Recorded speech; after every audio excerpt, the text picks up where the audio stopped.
જય માતા ખેડૂત મિત્રો, આજે તારીખ 20 એપ્રિલ 2025 આજની સવારની હવામાન અપડેટની અંદર માહિતી મેળવીએ તો હીટવેવ માટે તૈયાર રહેજો ખેડૂતો. આગામી દિવસની અંદર 20 થી લઈને 25 તારીખ દરમિયાન ફરીવાર તાપમાનનો પારો 43 ડિગ્રી સુધી જોવા મળી શકે છે. પવનની ઝડપમાં થઈ શકે છે ઘટાડો, લૂનો પ્રકોપ જોવા મળશે અને હીટવેવનો રાઉન્ડ ચાલે તેવી સંભાવના રહેલી છે. તો ગરમીમાં શેકાવા માટે તૈયાર રહેજો. સંપૂર્ણ અપડેટ મેળવીશું. ચેનલમાં નવા હોય તો ચેનલને સબસ્ક્રાઇબ કરી નાખજો અને વિડીયોને લાઈક આપીને તમામ ખેડૂત ભાઈને શેર કરી દેજો. 15 થી લઈને 20 તારીખ દરમિયાન તાપમાન વધઘટ જોવા મળી રહ્યું હતું. અમુક દિવસ દરમિયાન તાપમાન 43 ડિગ્રી પહોંચ્યું હતું, પરંતુ તેમાં સામાન્યથી નોર્મલ ઘટાડો પણ જોવા મળી રહ્યો હતો. ખાસ કરીને આ 5 દિવસ દરમિયાન પવનની ઝડપમાં નોંધપાત્ર વધારો જોવા મળ્યો હતો અને 20 થી લઈને 30 કિલોમીટર સુધીની પવનની ઝડપ અમુક વિસ્તારની અંદર નોંધાઈ હતી. જેના કારણે મિત્રો ગુજરાતમાં તાપમાનમાં ઘટાડો 1 થી 2 ડિગ્રીનો જોવા મળ્યો હતો આ અઠવાડિયા દરમિયાન. પરંતુ મિત્રો ફરી 21 તારીખથી તાપમાન વધે એટલે કે સોમવારથી તાપમાનમાં વધારો થશે અને 25 તારીખ સુધી હીટવેવનો ફરીવાર રાઉન્ડ જોવા મળે તેવી સંભાવના રહેલી છે.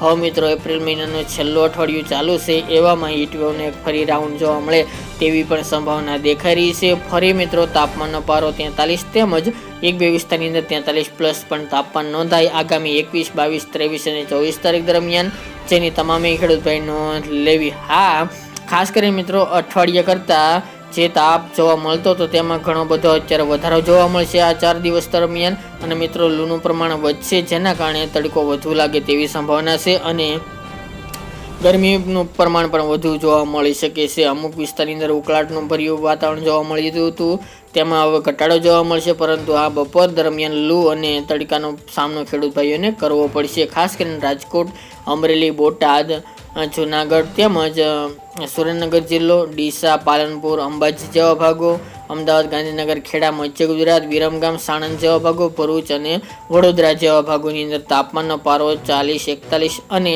43 ડિગ્રી સેલ્સિયસ સુધી, તો 1-2 વિસ્તારની અંદર 43 પ્લસ પણ તાપમાન નોંધાય તેવી સંભાવના રહેલી છે. બાકી મિત્રો કચ્છના દરિયાકાંઠાના ભાગો હોય કે પછી પશ્ચિમ સૌરાષ્ટ્રના ભાગો હોય ત્યાં થોડુંક તાપમાન નીચું જોવા મળશે, ત્યાં ગરમીનો અહેસાસ નહીં જોવા મળે. ત્યાં ઝાકળ વરસાદનું પ્રમાણ 1-2 દિવસ દરમિયાન રહી શકે છે. વહેલી સવાર ધુમ્મસભર્યું વાતાવરણ પણ 1-2 દિવસ જોવા મળશે 1-2 ભાગોની અંદર. બાકી ભુજ, અંજાર જેવા ભાગોની અંદર તાપમાન 40 ડિગ્રી પ્લસ નોંધાશે.